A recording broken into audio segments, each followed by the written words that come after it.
Welcome to episode 267 of FBI Retired Case File Review with Jerry Williams. I'm a retired agent on a mission to show you who the FBI is and what the FBI does through my books, my blog, and my podcast case reviews with former colleagues. Today, we get to speak to retired agent John Kuchta, who served in the FBI for 27 years. In this episode, he reviews the 1994 ambush at the D.C. Metro Police Headquarters, where a gunman killed Special Agents Martha Dixon and Michael Miller and D.C. Metropolitan Police Sergeant Henry Hank Daly. During this shooting, John survived multiple gunshot wounds to his heart, liver, kidney, lung, arm, and leg. For his actions on that tragic day on November 22, 1994, he was awarded the FBI Medal of Valor and the U.S. Attorney General's Award for Exceptional Heroism in recognition of his actions involving the voluntary risk of personal safety and life performed in the line of duty in the face of a criminal encounter. He was also awarded the FBI Star in recognition of serious injury and split-second decision made under fire. During John Kuchta's career, he investigated violent crimes, drugs, gangs, crimes against children, white-collar crime, corruption, and national security matters. While he was recovering from his injuries, he served as a federal prosecutor in Washington, D.C. He later was transferred to the Tampa Division with assignments to Regional Command East in Afghanistan and as the Criminal Assistant Legal Attaché, ALAT, in London, England for 4 years. He retired from the FBI as the Senior Supervisory Resident Agent for Southwest Florida and is currently the Chief Security Officer of an aerospace company. We also heard from John during the tribute to Martha Dixon in episode 266. I want to thank you for your unbelievable response to my special series commemorating the 50th anniversary of Women Agents. Don't forget, next month, I'll be returning to my twice-a-month release schedule. So the next FBI Retired Case File Review episode will be out on August 10th. I want to welcome all new listeners, especially the thousands, yes, I said thousands of new listeners who heard me during my guest appearance on My Favorite Murder, one of the top true crime podcasts in the world. Thank you, Karen and Georgia. Look out for my August Reader Team email next week, where I tell you how that exciting opportunity happened. And, of course, review another FBI movie or TV show for policy and procedural accuracy. In your podcast app's description of this episode, there's a link where you can join my reader team, buy me a coffee, and visit my website to check out my books and this episode's show notes. Thanks for your support. Now here's the show.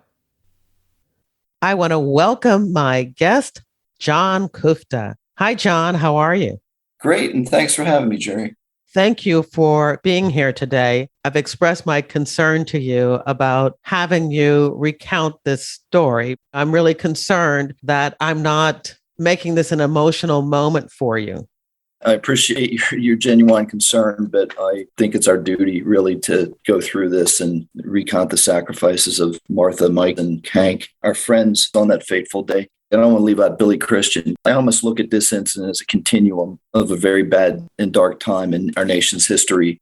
Although the shooting that he was involved in was 6 months after, it's really part of that whole time period, which really kind of turned the tide and changed Washington, D.C. to turn it back to the shining city on the hill and what the capital of the free world should be. One of the things you mentioned to me was that you had gotten advice from Gordon McNeil, who was in the Miami shootout. What did he say to you? He reached out to me, and I talked to him many times up until he passed years back. He almost became like a phone mentor to me because having been through it, I had long, deep conversations with him. You go through everything from survivor guilt to the failure to sleep at night and just a lot of things. He was quite helpful. Gordy told me years back, don't let this incident define you. I've really tried not to. I mean, it's with you every day. It never leaves. I tried to make my own career in spite of this, reach different personal goals and family goals and things of that nature, and not just be pigeonholed into this incident. When I was going to reach out to you to ask you to participate initially in the memorial tribute episode I did for Martha Dixon, I was surprised to see when I Googled your name that you have not participated in a lot of public presentations. Yeah, that's true. I've spoken when asked, like at the law enforcement memorial after this happened. I gave a couple news interviews early on. And when I was over in London, I did presentations to police agencies over there, one being MI5 and a couple of the various police agencies, some local sheriff's departments and things like that. It's more like to train how to survive a critical incident, the mental acumen that you need. Not everybody's the same and everybody's different, but I guess how my personal story of how we got through it, won the grace of God and a lot of support from my wife and family members, friends, and prayers of a nation. And, Well, I want to let you know how important it is, not just for me as the host of a podcast, but for everyone listening who is going to be able to learn from you telling this story. I'm honored to have you tell us about what happened that day. Where do you want to start? To tell this story, we need to set the stage of Washington, D.C. in the late 1980s and the early 1990s. My friend Paul Timko and I, we graduated from the FBI Academy together. And when we got our orders, we both got Washington, D.C. And we're like, wow, we really must be special. They're sending us to Washington, D.C. We look back at that and we really laugh because Washington, D.C. was the murder capital in the U.S. By 1991, the year we graduated, there's 484 homicides in the city. And I mean, just the level of violent crime. There's like about 150 homicides in DC in 1985, which is still a lot. That's 150 too many. But then the crack epidemic hit in about 1996, and all the gang violence and associated with the crack trade washed ashore and hit Washington, D.C. really hard. And then the murder rate just like doubled in 1 year. And then late 1980s, they're averaging in the 400s as far as homicides. The homicide stayed in the 400s and it started to go down as the crime problem got under control. And I believe that's really a direct and proximate result of the work of law enforcement, prosecutors, taking really bad people off the streets and really turned the tide with getting the people behind that. It's not happening now in this country, but I think we can learn a lot of the lessons of history with the efforts of law enforcement to really change this monumental amount of homicides and violent crime that were going on in our country. Really peaked, I think, in the early 1990s, and people said, this is enough. I really, truly believe that the sacrifices Martha, Mike, Hank, Bill, and the other law enforcement officers out there that gave their life in the line of duty was a galvanizing moment in our country to turn the tide and wake up the country and say that we had enough. This was it. This was our last stand, and we're going to fight back at this point. When I showed up my first day on the job at the old Buzzards Point, and it was in a really blighted area of the city, and it's kind of funny. I went back for a conference just a few months ago. I'm in the private sector now, but I went back to the FBI DSAC conference that they have for their private corporation outreach and stuff. And my friend Aaron McGee took us past the old Buzzards Point. Now it's like this spectacular condo complex, and there's like beautiful stores, and it's near the National Stadium. But when I got there, it was just such a blighted area. And there was this nightclub next door, which was like frequented by every gangbanger in the city of DC. And on the first day that I showed up at work after graduating from the FBI Academy, there was actually still broken police tape littering the sidewalk because there was a homicide that happened right on the sidewalk outside the Washington field office back then. At night, you'd turn on the lights to go into the restroom, and like roaches were scattering, and you could hear like rats running through the ceiling. it was a pretty awful place, but it kind of summed up how the city was back then. And people that weren't there that go to DC now, it really truly is that shining city on a hill, and it's new and it's beautiful. But back then, it was a killing field. In 1994, there was roughly 2,500 assault with a deadly weapon or assault with intent to kill, ADWs or AWICs. But for advances in medical science, or the fact that these bad guys couldn't shoot straight, that would have been 2,500 homicides on top of the 484 in 91, on top of the 470 some that happened in 1994 alone. It was the murder capital years running. The numbers would stay constant until law enforcement turned the tide. Unfortunately, I think the peace dividends probably being squandered right now. But it was not uncommon to go do an interview with parts of the city and the staccato crackle of automatic weapon fire, or the hiss of the MPD radio that you carried, which yell out shots fired or officer needs assistance. It was pretty much the sound of the city back then. 1994, more Americans were murdered in Washington, D.C. than the number of U.S. servicemen and women killed in hostile action in the first 8 years of our war in Afghanistan. Think about that. Unbelievable. It was bad, okay? We had a mission and we were bright-eyed and bushy-tailed, optimistic that we would turn the tide. I look back in DC now, and there were the sacrifices that we'll talk about today, but I think there has to be an immense level of appreciation from American society for what was done during those days to make it what it is now. Tell me about your assignment, what your role was in turning the tide on the number of violent crime and murders in DC.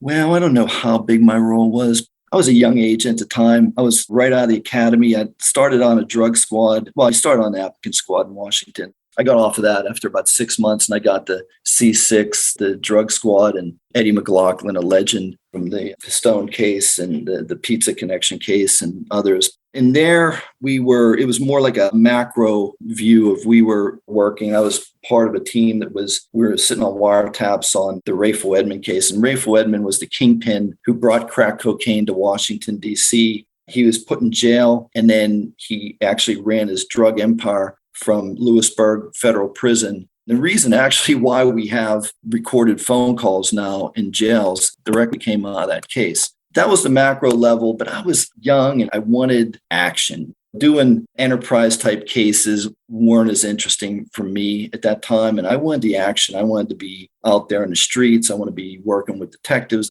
And these task forces were starting back then. I raised my hand, Martha raised her hand, Mike raised his hand at the time, and we got ourselves on this major crime gang task force. It was short-lived, but we were now under Squad 21, C21. We did that until that kind of dissolved, and then we were put into the cold case homicide task force. 3 years in the bureau, it's like, to me, I just hit pay dirt. I hit the lottery because now I was going to be working with DC homicide detectives in the murder capital, and we're going to be solving cold case homicides. The whole point of the cold case squad was to bring federal assistance, aid to the Metropolitan Police Department because homicides were just piling up. Homicide detectives would be responding and opening cases, but never have time to really work them. They didn't have time to solve them because they were on to the next one. And so this was just a way to start clearing the homicide. We each partnered up with a detective. My detective was fortunate to have Detective Lauren Ledman, the late Lauren Ledman, God rest his soul. These guys were master craftsmen.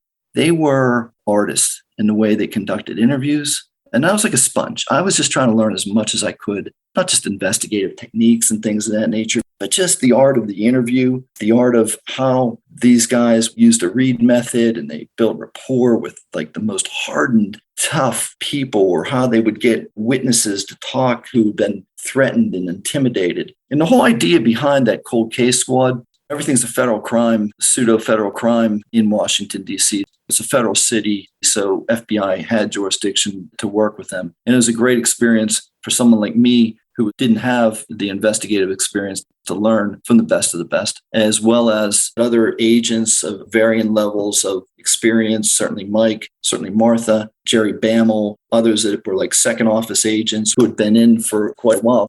To me, it was where exactly I wanted to be at that time in my life. And the mission was just trying to clean up the city and put bad guys in jail and stop the murders.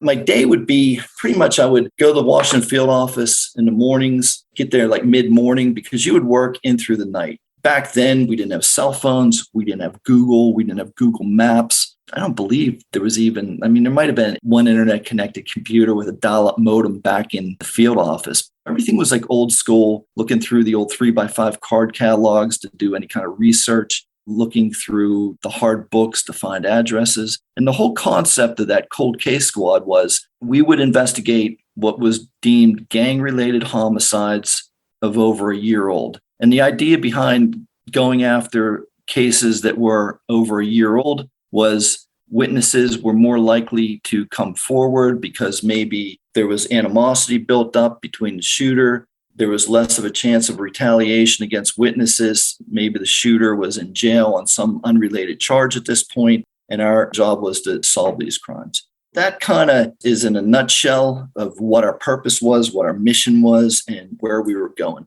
I would hook up with this veteran detective day in, day out. I would be brought in on interrogations. I don't want to call it interrogation because that conjures up the whole idea of heavy-handed techniques. There were no heavy-handed techniques. Subject interviews, right? The way Tony Porter and Bob Vason and Willie Wade and some of these detectives that were they were just masters of their craft on how they got people to talk to them. And that sparked an interest in me to then go on and take interview and interrogation classes later on in my career and actually go out and teach interview and interrogation and be brought into cases that I wasn't even the case agent in to do subject interviews, things of that nature throughout my career. Do you want to just kind of go through what a typical day would be like before we get into that particular day? Yeah, sure.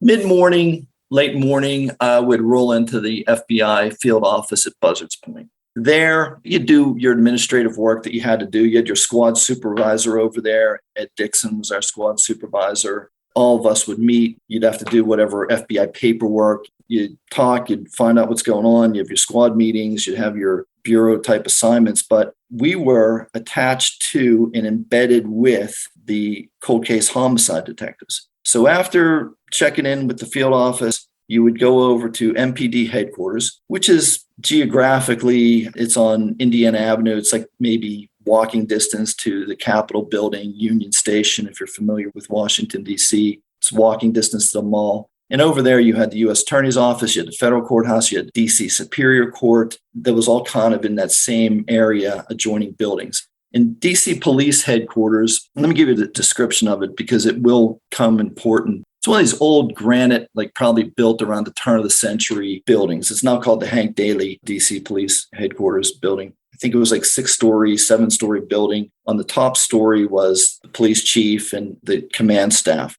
It was a multi-use building. You had probation, parole, pretrial services in there, the licensing bureau where people got their license plates. Back then, you had no metal detectors. But even this incident that we're going to get into happening there in the heart of police headquarters building, even as bad as DC was, I compare it to like lightning striking on a sunny day. Because even from where our office was, it was a pretty obscure office within that big building, that big multi-purpose building. You go into a lobby area, you come through, the first floor has all these different unrelated to policing and some police offices and things like that. But you get up on the third floor, there was main homicide. And then there's a long corridor that just kind of circles the building. And if you could think of the building as a big square and you're looking down on it, the middle of that building is empty. It's built like around a courtyard. So you get off the elevator, there's a desk sergeant, and then there's main DC homicide. And as you walk down the corridor and you get to the end of the hallway, you make a right along that corridor that circles the building. There's 7 police districts in DC, 1D, 2D, 3D, up to 7D. Each district had their own homicide unit in that corridor. Sex crimes is up there. You come around, you make another right as you get to the end of that corridor, and you come down our side, and we are like almost like a mirror image where our office is located. It's kind of empty down there. I think we were probably the only office there. And we were almost like a mirror image of like where main homicide was, but it was on the opposite side of the building, if you could picture that. So every day after the Washington field office, we would go over there. We would get to the cold case offices before our detective partners. The detectives were generally always in court during the day, in the mornings and early afternoon, and then they would come over to the office, and that's where we would go out and conduct interviews and work cases together. You go down to the jail sometime, you do jail interviews. You go down to Lorton Prison sometimes and do interviews of cooperators in Lorton Prison. You still worked informants and things like that. Our job mainly was get over there, get everything ready for the night lineup interviews, who would go out and see who we would look for. And then your detective would come into the office and we would then hit the streets with the detective. So we'd go out and just do interviews, and try to put cases together the old fashioned way, just like gumshoe detective type stuff, like what every special agent in the FBI would do. It was very interview intensive, very connecting the dots through talking to people and building that base to prove your case. Back to that day, a couple things. Let me talk about Mike Miller, devoted family man, soccer coach. He was at headquarters, came back to Washington field office, his second office agent, had 2 kids at the time, 2 small kids. One now is an FBI agent. One now is an analyst. His legacy lives on. But Mike was from the DC area. And Mike's mission was he remembered and he used to talk about what DC used to look like, what DC used to be like before this horrible crime spree had taken over the city and taken root. One thing about Mike, he was an optimist, and Mike always would remind you, no matter how bad things were, good people lived in those neighborhoods, and many of them couldn't get out of them due to poverty or despair or whatever. But this wasn't their choosing to be in an area where gangs had basically been able to take root and take hold and take control of the city. And Hank Daly, 28 years on the force at that time. Hank Daly was the detective sergeant. He was the equivalent of our FBI supervisor, but he was a DC supervisor version. And Hank was a walking encyclopedia on how to investigate a case. Hank was one of these guys you could just throw a name out at him. Oh, yeah, he was involved in this case and he was suspected in this homicide. Just this wealth of knowledge inside his head from working homicides for so many years. Martha and I, we grew up in Pittsburgh, Pennsylvania, never knew each other until we got on a squad together, until we worked together. Martha, in a word, was kind. Martha was probably one of the nicest people you would ever meet. And again, second office agent, lots of experience, tactically sound, good investigator. We all had each other's back, but you knew Martha always had your back. November 22nd, 1994. It's like any other day. It was actually a couple of days before Thanksgiving. My wife and I were going to take our daughter back to Pittsburgh for Thanksgiving. We were leaving the next day. That was our plan. I went into the cold case office. I got there as the first one there, and no one was in the office. And I went over and I sat at Lauren Ledman's desk. I started going through case files and lining up what witnesses we were trying to find that night and talk to. Like I said, it was the old style. You'd have to go through those old books, almost like phone books, to find addresses and things like that of where people lived and get phone numbers and things like that. I think we had cell phones back then, but we paid for them by ourselves. We had the old pagers for those people now that have no idea how hard it was to just navigate back in the day, but we survived. So I go over and I'm sitting at Lauren's desk and I'm the only one in the office. And I get a phone call over the main line and I pick up and it's a young man's voice and he says, "Hey, is Detective Will in?" Detective Mike Will was another cold case homicide detective.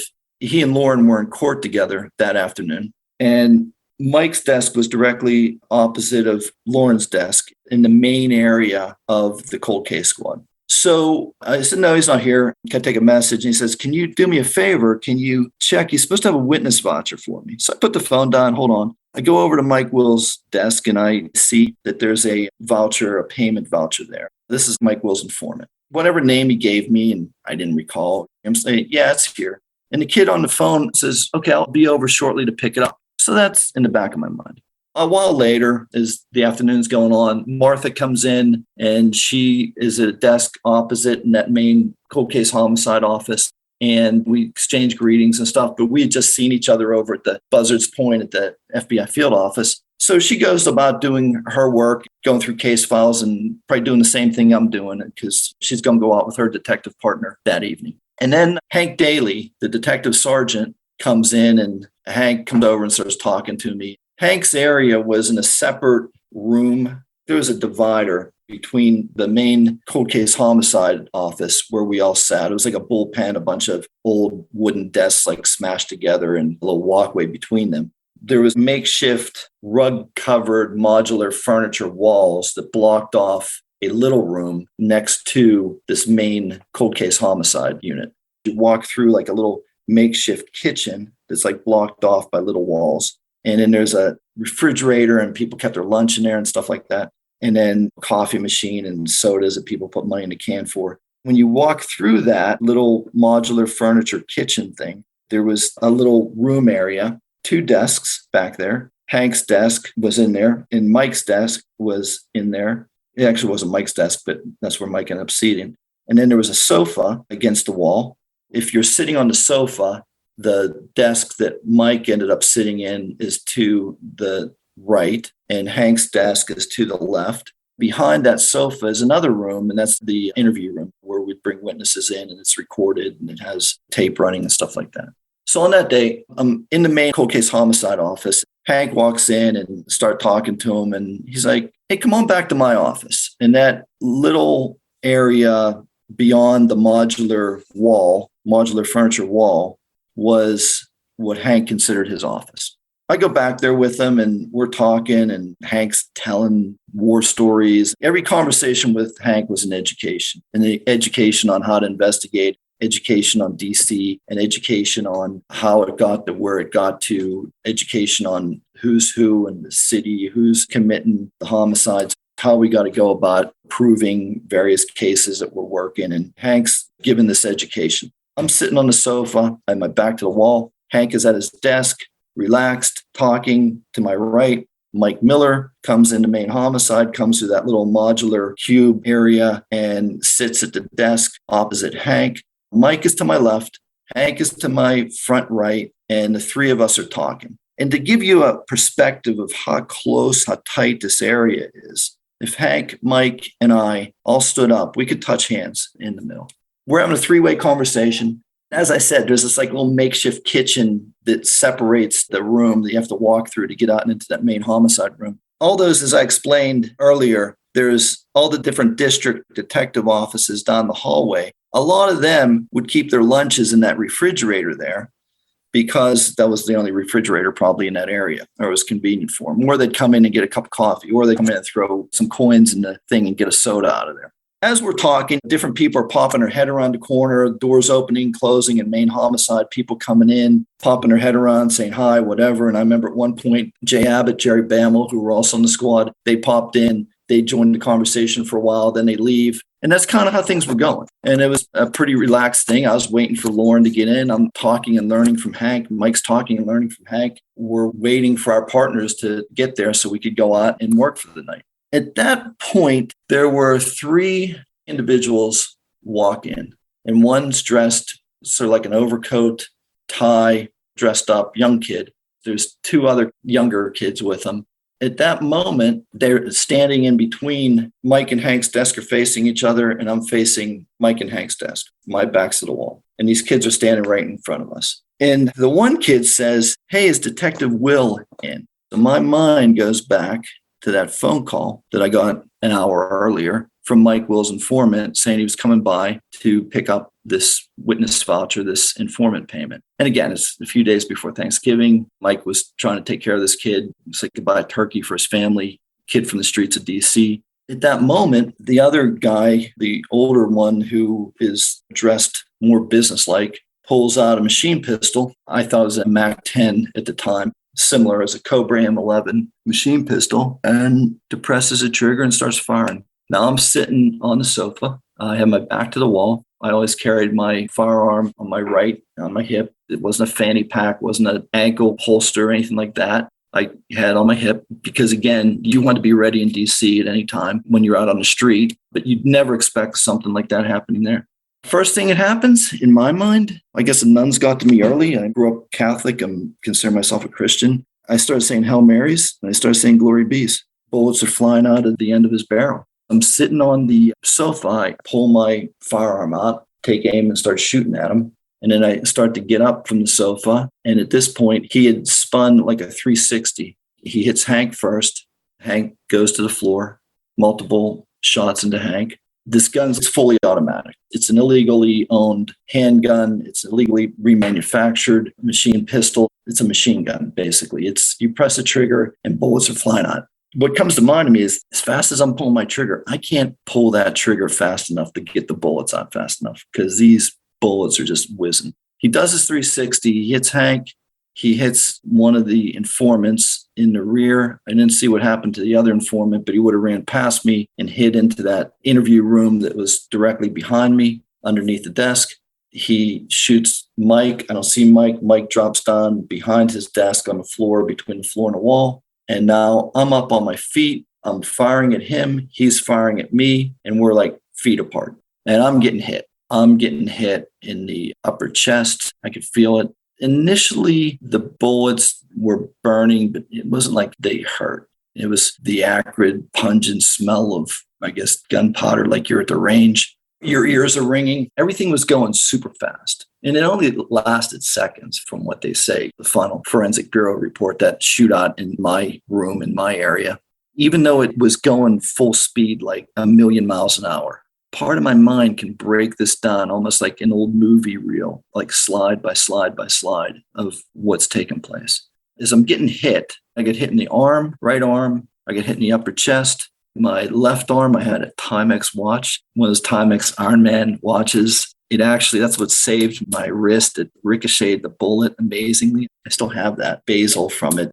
The doctor said, it's like you lay a pencil through my bone, the way the bullet went. That watch stopped the bullet from going through my arm, which probably would cause me to bleed out. I'm backing up and I'm firing at him and he's firing at me as I'm backing up. And then I felt one of the bullets hit my chest and I knew that was serious. It was almost like immediately like a balloon burst inside of me.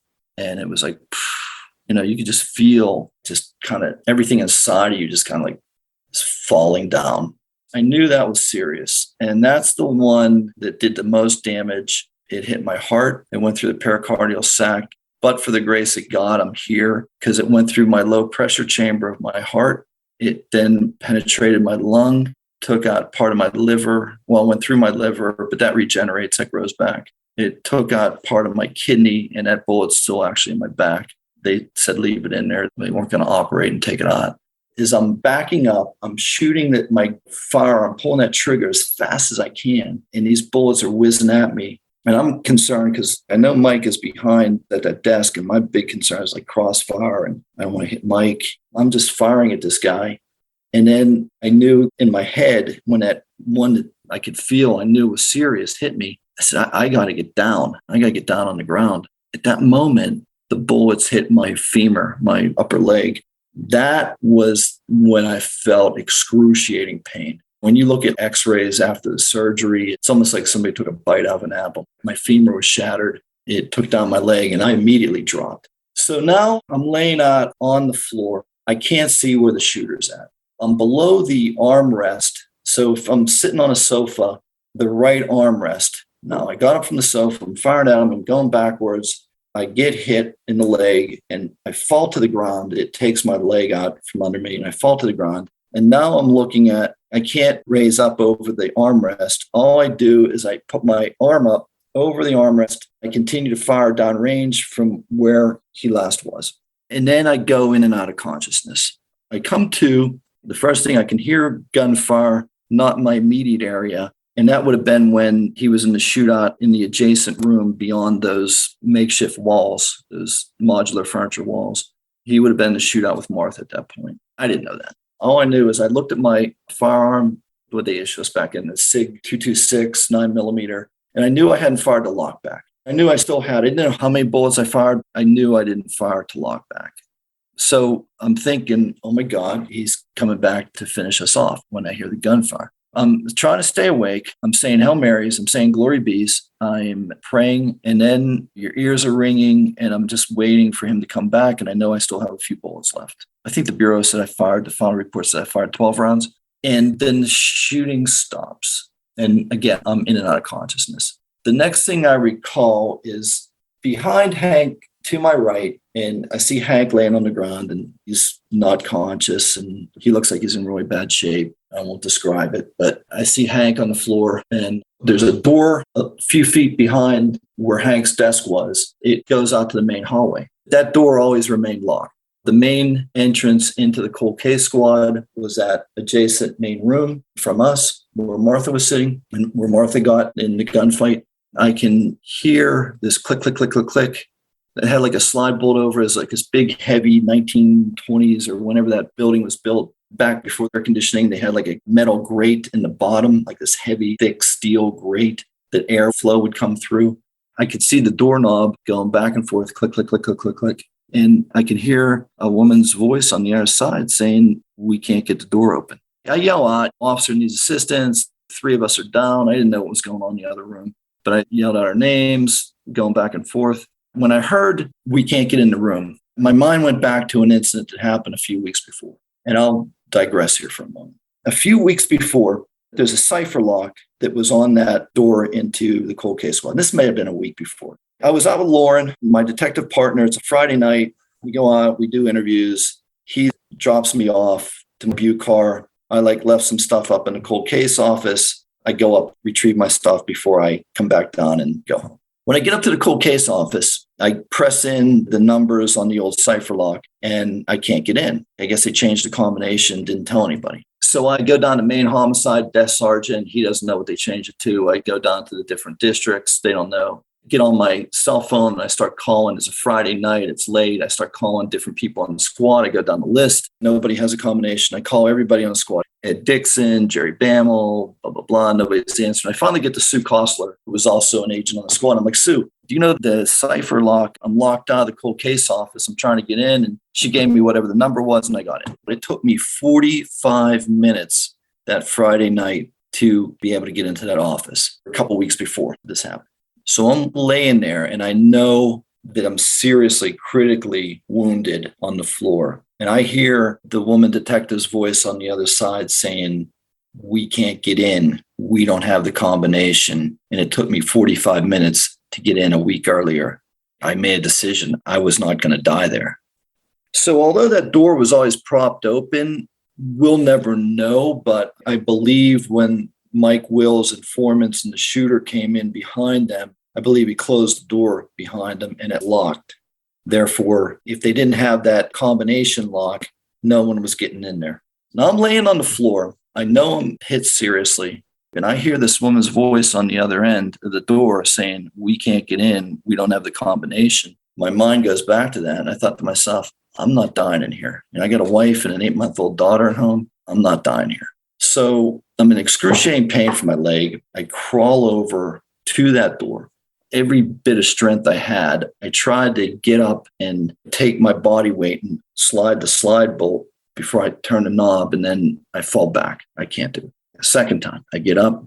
I don't get up. I mean, I'm like on the floor kind of, but I reach up and all my body weight at that point, all my strength, I slide that slide bolt and I turn the knob and boom, the door blows open. The shooting has stopped. The shooter had killed himself at that point. However, the detectives, without ballistic vests or without any knowledge of what's going on inside, all they heard was a lot of gunfire and shooting going on, and they had no idea what was on the other side of that. But you had Neil Trugman, Brian Callen, and Kaufman were 3 DC detectives, and you talk about absolute heroism in my book.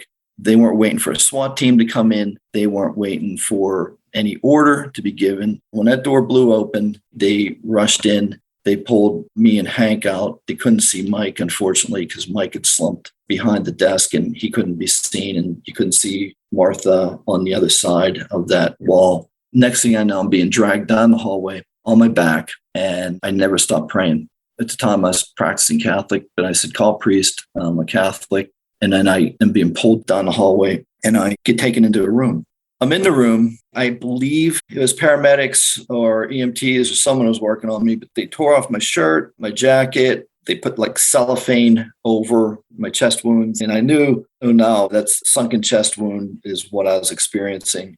I really was having trouble breathing, and I really, really, really wanted to fall asleep. I mean, I was doing everything I could to fight falling asleep because I knew if I fell asleep, it was over. I would die. And I knew instinctively, innately, you just know that these were really serious wounds. But three things I also knew. I knew if I continued to pray, if I didn't fall asleep, and if they got me to a hospital, I was going to live. There was a lot of activity, people around me. I recall Lieutenant Musgrove, who was like Hank Daly's supervisor. He's on the MPD radio. He's calling out stuff. He gives a few words to me like, hey, it's going to be all right, John. You're going to be okay. There's just a lot of activity going on. And it just seemed like it was taking so long for them to get me out of there. My father died before I ever got in the FBI. And I mean, it sounds crazy to many, but my dad was a corpsman in the Navy. He worked X-ray technician his whole life at Mercy Hospital in Pittsburgh, PA. He was a corpsman in the South Pacific on the landings on a LST when the Marines were taking the island hopping campaign. I remember I heard my father's voice. I heard him yell, "You got to get him out of here now."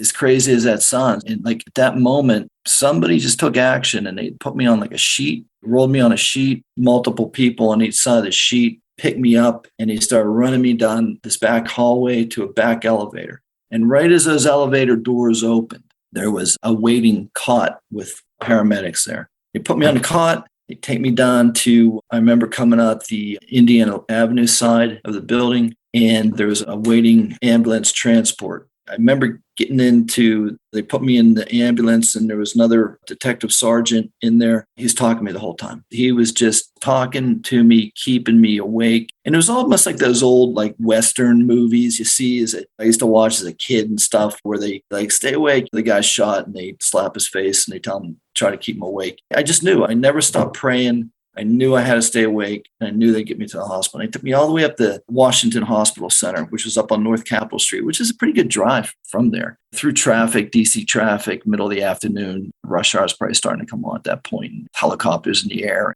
It was fortuitous that they took me there because, and this is a sad statement of Washington, DC at that time, but there was no wars. There's no Afghanistan. There was no Iraq. There was no wars going on at that time. And we had years of peace, right? I think the last was Vietnam up until then.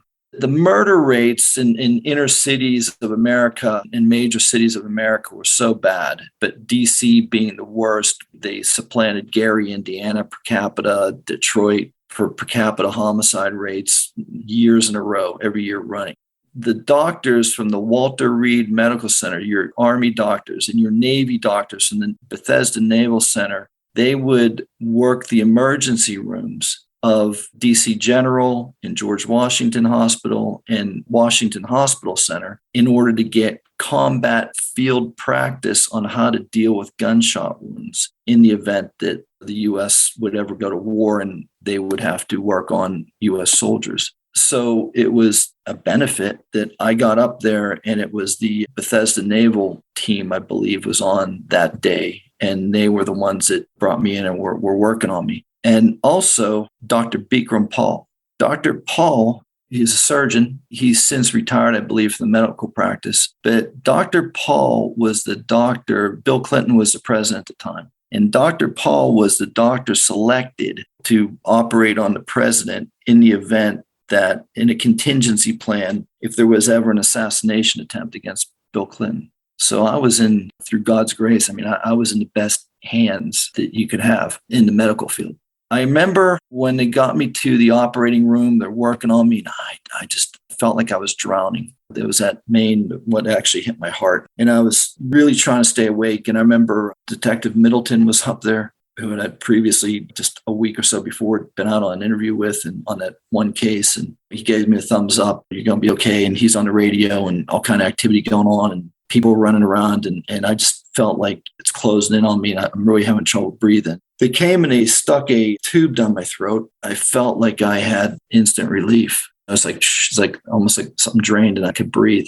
And I was freezing cold. I was shivering, probably because there's so much blood loss. A lot of people do. My wife donated blood. She's the universal donor. So I have my wife's blood in me. I was shivering, and I remember they put like these hot towels, these hot, wet towels over me. Felt some relief. And then they started wheeling me out of the emergency room into the, I guess what was the operating room. And they put this big mask, started coming down over my face. And I stopped them. And I said at that moment, I said, is it okay for me to fall asleep? And they said, yeah, you can fall asleep right then. So they put this mask over and I was out. I know in talking to the doctors afterwards, they have to cut you from your neckline all the way down to below your belly button, open you up, fishing around for bullets. At one point, they tell me, I didn't know this, but they tell me my heart stopped. Dr. Paul actually had my heart in his hands outside of my chest cavity, and he was massaging it to get it to beat and keep it alive. And they say I was out. But after the operation, I remember distinctly, it was like a shadow to me. But it's like I remember the faces. When they wheeled me out of the operating room, all my squad mates, everybody was like lined up on both sides of the walls. They wheeled me out. And I remember Jimmy Cottle. I was on the drug squad with him prior to C-21, prior to the cold case squad. Jimmy Cottle got down on my face and it's okay, Johnny, jump out of her. I even asked him after. I'm like, did you say that? He's like, yeah, I know it happened, but they say, you were out. There's no way. I came to in the operating room. My wife was there. It was the first person I saw. I was in the hospital from November 22nd through Thanksgiving. We never made it to Pittsburgh that year. I was in intensive care. And then I was finally released December 22nd, and that was right before Christmas. While I was in the hospital, I think the person that was affected most by the shooting was my wife. Look, I was heavily sedated.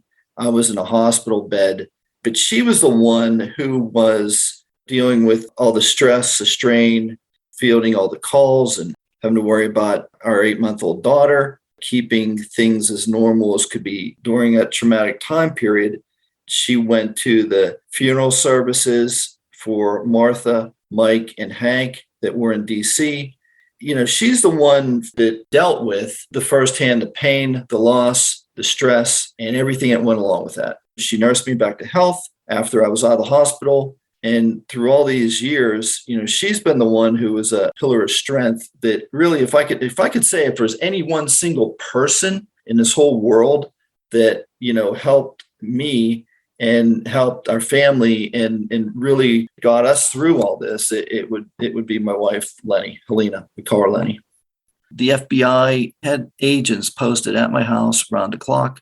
They didn't know if this was a larger conspiracy. They didn't know what was going on, really. And they didn't know if we were specifically targeted. And I'll get into that later, a postscript, so to speak, about what really happened and why. But they didn't know. My wife was working when I got shot. I know Special Agent Beth Babyak. She goes to her law firm, got her, broke the news to her, and took her up to Washington Hospital Center. They always had people with the family. Agents around the clock protected my family because I wasn't there. They would come in, they would sleep there. They became part of the family. They got my daughter to sleep when she was fussy. I wasn't there. I was in the hospital, but this is all related to me by my wife, and eternal appreciation for all those that sacrificed their time and did that. And then even I was in a wheelchair for quite a while afterwards. And I know guys from different squads, they came and they built like a ramp so that I could get the wheelchair up into the house. I got back to work April 3rd, I believe, of that year. I was on limited duty because I'm a lawyer, member of the bar. They had me on the legal squad. And then there was another agent that had become, I think that's the second one to ever be a special assistant U.S. attorney from the FBI. And I actually, starting in May of 95, I got assigned permanently while I was on limited duty. I underwent several operations after that on my leg, different things, but they assigned me over to the U.S. Attorney's Office in the Eastern District of Virginia. So I was a prosecutor with a badge and a gun. I was trying FBI cases, and guys that I worked with and women I worked with over there, I was getting search warrants approved for them. And I had I had 5 felony trials and a bunch of plea agreements. It was quite a charge. And I spent until 96. I was over there, and then I got a transfer, Louis Free. I couldn't go back to cold weather at the time because of arthritis and healing and stuff like that. So Free basically gave me my choice of where to go, and we picked Tampa Division. And We raised our family down in the Fort Myers RA out of Tampa division until London. And I came back as the SSRA for Fort Myers and then retired back in 2018.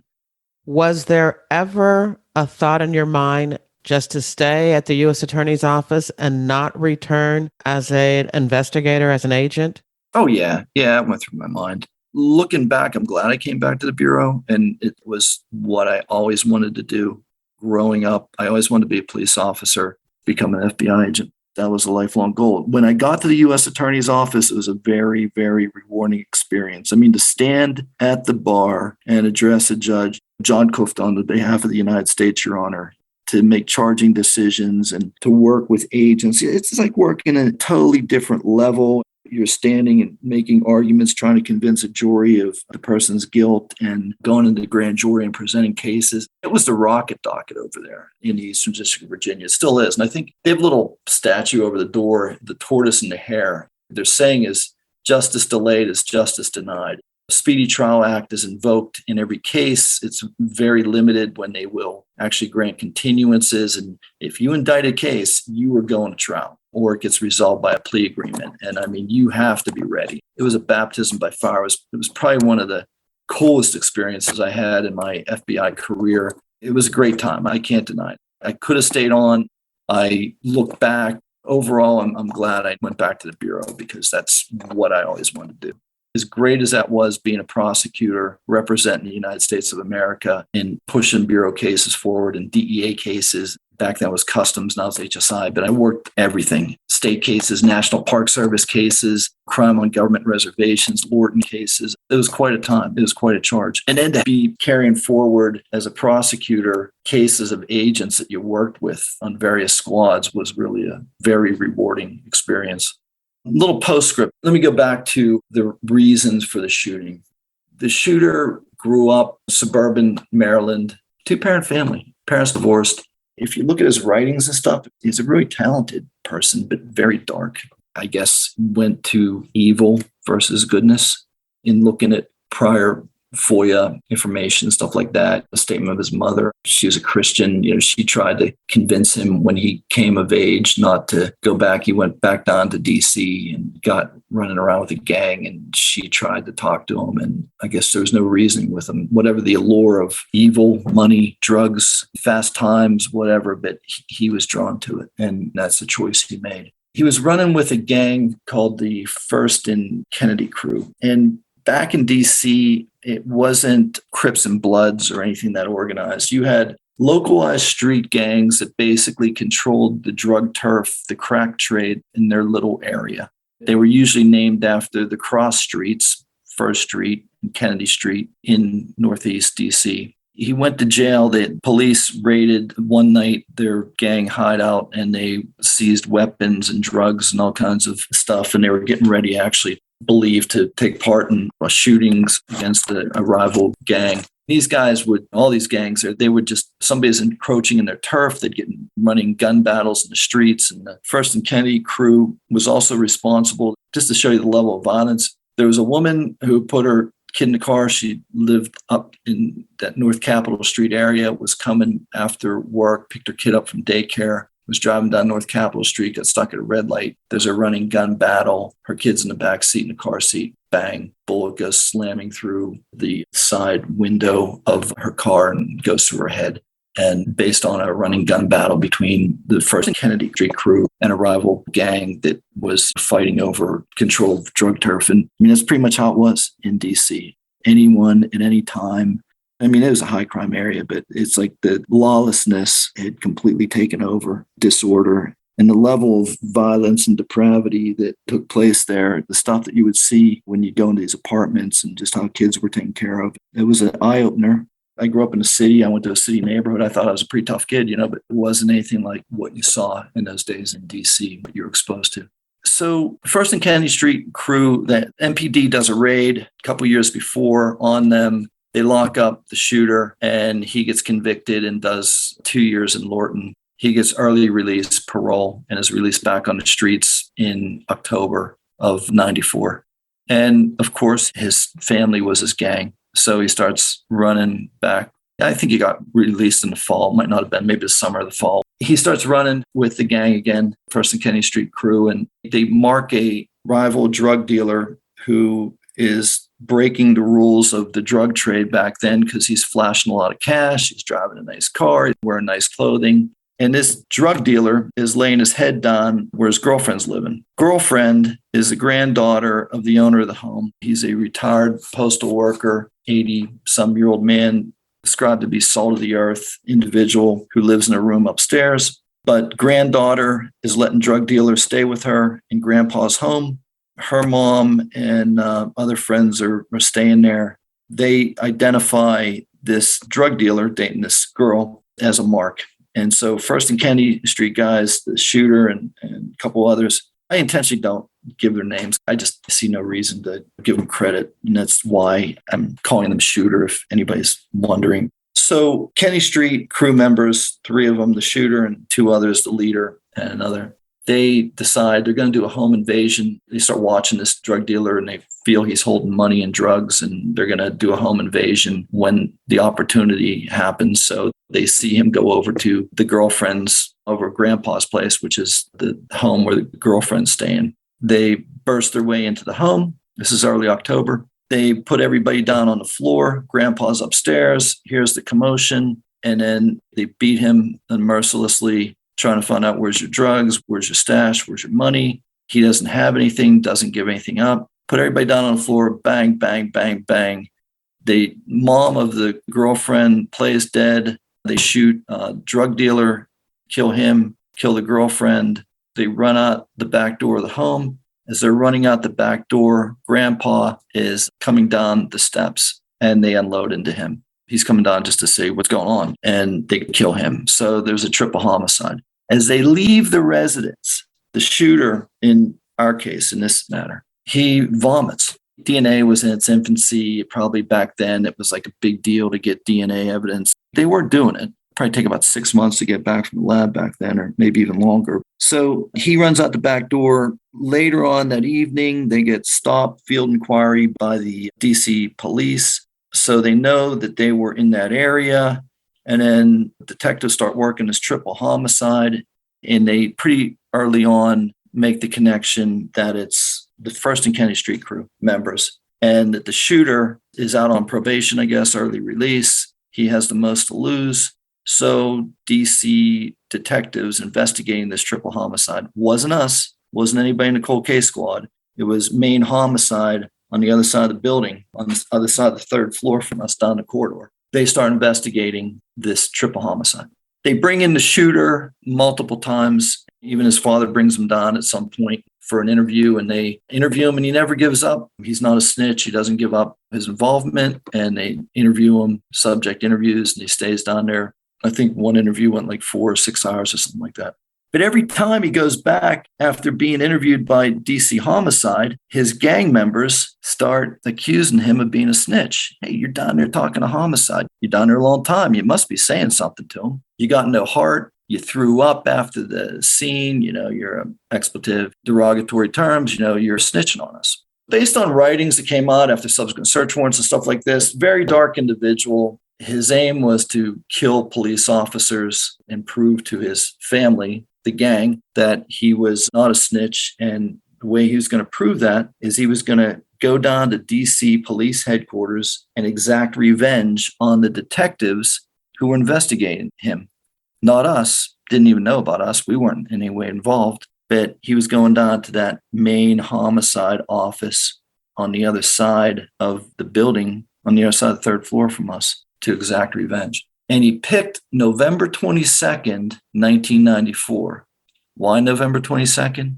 November 22nd was the anniversary of the John F. Kennedy assassination. He's from the First and Kennedy Street crew. Based on writings, his dream, I have a dream, Martin Luther King's dream was for goodness and peace and break down barriers. His dream was the opposite. His dream was November 22nd would be a day in America that gangs would rise up throughout the nation and kill police officers.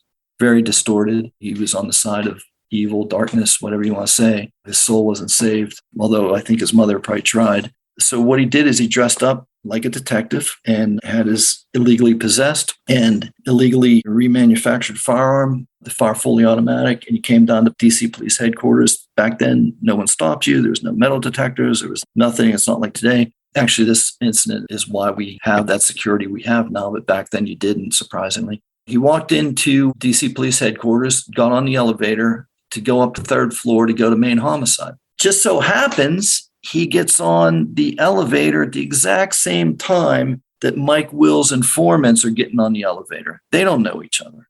Mike Will's informants are coming up to our office to get that witness voucher so they can buy a turkey for Thanksgiving. He gets up on the elevator, doors open on the third floor, and he follows them out. He asks the two informants, "Hey, where's homicide?"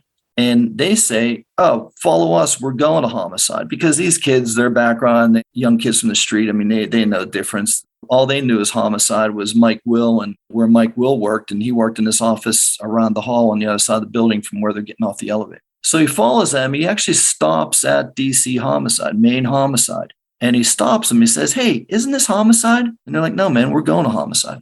It continues, and as bad as this incident is, if he would have walked into main homicide at that time, there was a press conference, there was some big arrest going on, there was news reporters, there was cameras, there was a bunch of detectives, there was the command staff of the Metropolitan Police. We're in main homicide at that moment. If he would have walked in where he was actually intending on going at that time and opened fire with 39 rounds in a fully automatic weapon, the damage would have been a lot greater. Instead, he walks down the hallway, continues on with them. There's some dispute that they see the firearm or not on statements, but bottom line, he goes in and that cipher lock on the cold case squad door would lock. It's an old door and you really have to pull it shut. And they would keep it jammed open because people would go in and get their lunches or they'd go in and get coffee in that little makeshift kitchen area between the main cold case homicide office and that sitting area where Hank sat and where we were sitting.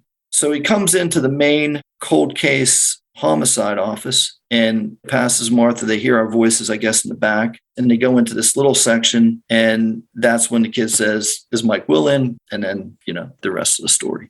The Bureau turned over every single stone in that investigation. They went to the ends of the earth, literally, to bring to justice everybody that was involved in that case. From the person that remanufactured, made that Cobra M11 fully automatic, the gun dealer on that, the people involved in that, and just locked up, eventually built enterprise cases on everybody in the First and Kennedy. The main leader of the First and Kennedy crew was a fugitive. I believe he ended up in Tanzania. They identified him, located him using the LEGAT, and they went out there and worked with the police out there. And Mark Giuliano and Anthony Brigadini, MPD detective Tony Brigadini, ended up arresting him and brought him back to justice. That was a time of really living dangerously. It was a city under siege. Shortly after that, there was a subject going around and assassinating police officers. There was a PG County police officer in his vehicle working an off-duty up in Prince George's County, just over the district line, who got killed in his vehicle. There was a police officer went to Wendy's to get a cup of coffee, was shot. No one knew if this was like a larger conspiracy or larger plan to go after police. 6 months later, in May, after this incident, Special Agent Bill Christian, who was on the SOG squad, SWAT member, they were on stakeout surveillance on the final arrest of the subject in those cases, and Billy Christian was killed.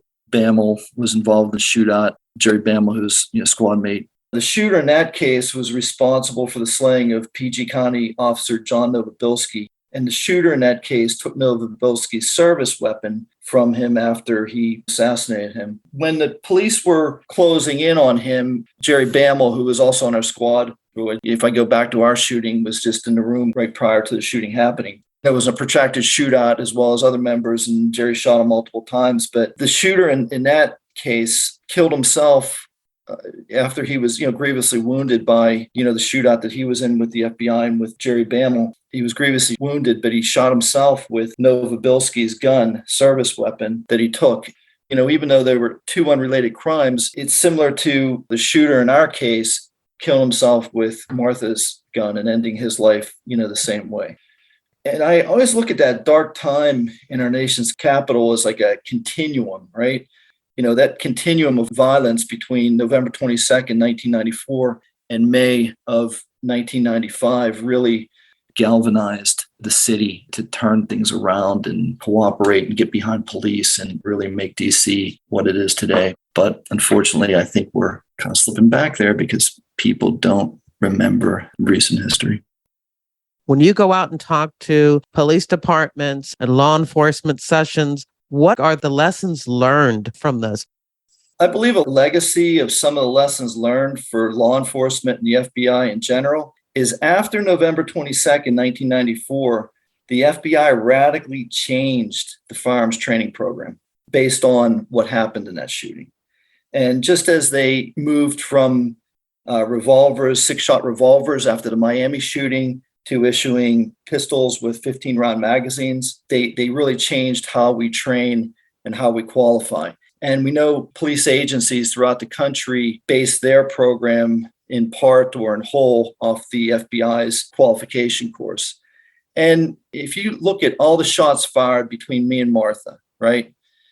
None of those shots hit center mass. They were all non-fatal, mainly in the hip and groin area of the shooter. And, I was alive as a sole survivor, right, to testify to the firearms training unit and others that studied this and developed policies and procedures and programs afterwards, that I developed tunnel vision.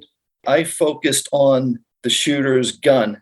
He was holding his gun in his right hand. And if you look at where the shots were, he was hit, it was in that hip groin area where he would have been holding his gun. And I can't say for Martha, but all the shots that she got off were again focused in that area. And forensically, I think you could say that the shooter probably, although he had a fully automatic machine gun, right, and he just sprayed, but like the first shot that hit me went through my bicep and my right bicep, and I'm a right-handed shooter, so I'm holding my gun. Did he have that same focus? And then some of the shots that hit Martha were in her right arm, her shooting hand, her, the bullet that disabled the magazine in the shooter's gun. It hit the bottom of the magazine. Again, focus on the gun. And if you look back, I'm sure you remember when we went through, firearms training and stuff, they'd start you back at like the 15-yard line, and then you move up to the 10. And then I think you finish back then at like the 5-yard line. Most of our time was spent at a target 30 to 45 feet away. And that's just not where gunfights happen, right? Gunfights are close in. It's close in combat. So from that, the firearms training for the FBI now starts close in. You're right to target. They've done a lot more on focusing on center mass with not just the Q target, but going for circles and center mass and get as many rounds at that shooter at close in. Firearms qualification was radically changed after this incident. And the fact that many police agencies follow the FBI model on firearms training, I would have to say, and I have no way of quantifying this in numbers, but I would think that change has probably saved a lot of police officers' lives. Yeah, I can imagine so.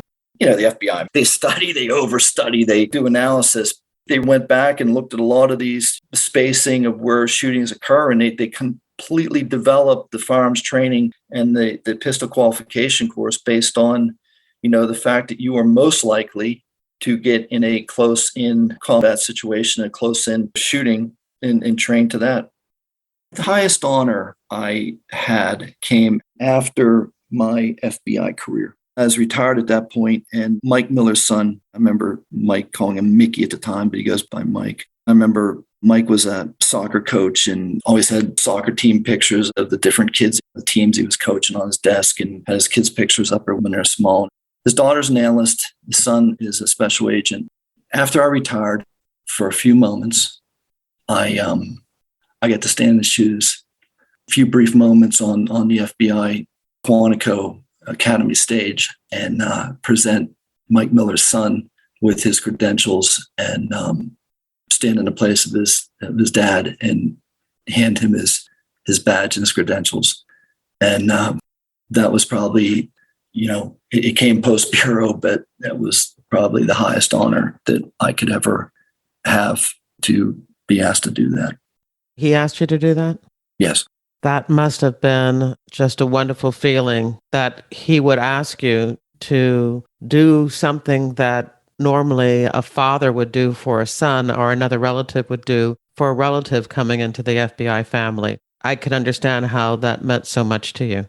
The legacy Mike sacrifices, Martha sacrifices, Hank sacrifices. Every time a DC detective or police officer walks through the doors of MPD headquarters, they know who that's named after. They know why it's named after him. They know what that sacrifice means. And it's probably also a constant reminder, just like it is to every FBI agent that walks into the Pittsburgh field office and knows Martha's sacrifices and knows what that means. That presence, how many lives has that saved over the years? How many people out on some high-risk arrest in the Pittsburgh division maybe thought twice about, do I go in here alone or do I wait for backup? Do I go around this corner? Because they've been brought up and they're constantly reminded with that sacrifice. Again, their legacy, their sacrifice lives on and is a constant reminder to everyone serving of that. For this incident, you are the recipient of the FBI's Medal of Valor, the FBI's highest honor. Yeah. I mean, I don't know what to say. I mean, I gladly give them all back, if you could change things. But I think in the course of protecting freedom and the liberties that we hold dear, there are things worth fighting for and there's things worth dying for. I do want to ask about you. What about physically? How are you doing? All the way up until the end of my career, I always took the fit test, always successfully completed the fit test. Aches, pains, arthritis. I mean, I've been through a series of surgeries related to mostly my leg. I could bore you with details about bone grafts and rods removed and pins taken out and different stuff like that. But I mean, all in all, I feel pretty blessed. I was told that I would never walk again. And then I was certainly in a wheelchair and in crutches and then on a cane and then, running again. So, physically, yeah, I'm getting older. I got lots of aches and pains and you feel it a lot more and body aches. Definitely feel the weather. I'm a weather vane. I could tell you if a front's coming through, yeah, I feel that. But other than that, life's good. You mentioned that there is at least one bullet that they didn't take out. Does that bother you? I really never feel it. No, there's one still resting in probably like my torso. One bullet did most of the damage, although, I got hit twice in the chest and the one really turned south and took out a bunch of the organs. That's still there. And then I still have shrapnel in my leg. I mean, I think if anything, my leg is probably what has caused the most problem. My gait was always off after that. And I've had multiple surgeries since then to correct it. That's really, I'm still here, I look at life as every day is a day of Thanksgiving. We've been blessed. We got 3 wonderful kids, a great son-in-law. I've been able to share that life that I wouldn't have otherwise had. Every step of the way through my career, my wife was there supporting me and behind me and backing me. In those days when we were hanging on to my life, she's always been my biggest cheerleader. She'd be out there in the car when I was training to get into the FBI Academy and running. And I remember her following me in the car and screaming out the window when I was running through North Park in Pennsylvania, where they used to do the FBI entry test for recruits. I'm thankful every day you push on. You recognize the sacrifices. You appreciate the sacrifices and that you're here. I'm nothing but thankful to my Lord and Savior. Thank you so much for reviewing this case and allowing me to share your story. Before we go, I have some standard questions that I ask. The first one is why and when you joined the FBI. It was April 21st, 1991. I was NAC 9111. It was a lifelong dream. I tried to attain the highest level of education I was capable of. My father never finished high school. He got a GED. My sister and I were the first generation, our family, to go to college. I eked it out and worked full time and went to law school at night at Duquesne University in Pittsburgh. And I really did that because I wanted to be an FBI agent. I grew up watching cop shows and too many cop shows, I guess.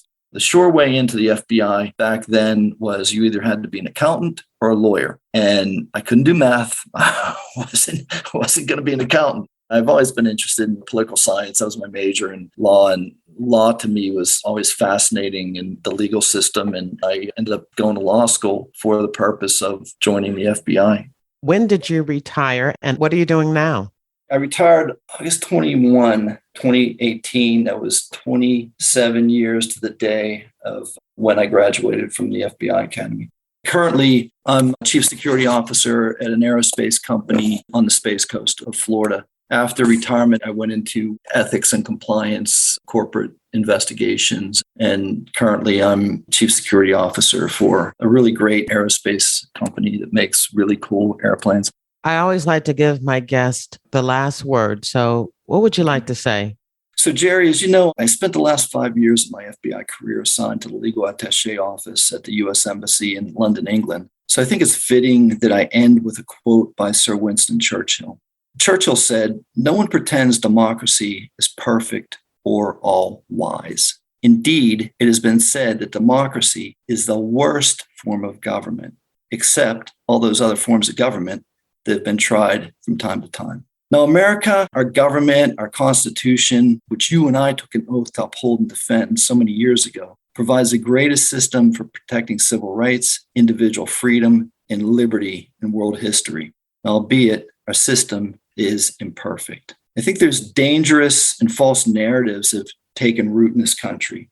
And this false narrative is perpetrated by the people who call to defund the police. And this only serves to further divide and destabilize a nation. Is there really any wonder that lawlessness, civil disorder, violent crime, murder rates are skyrocketing in cities and towns that vilify law enforcement? I'm not saying that all law enforcement is perfect. By no means. We know that they aren't. But the majority, the vast majority of law enforcement day in, day out, make sacrifices, or families make sacrifices to keep us safe.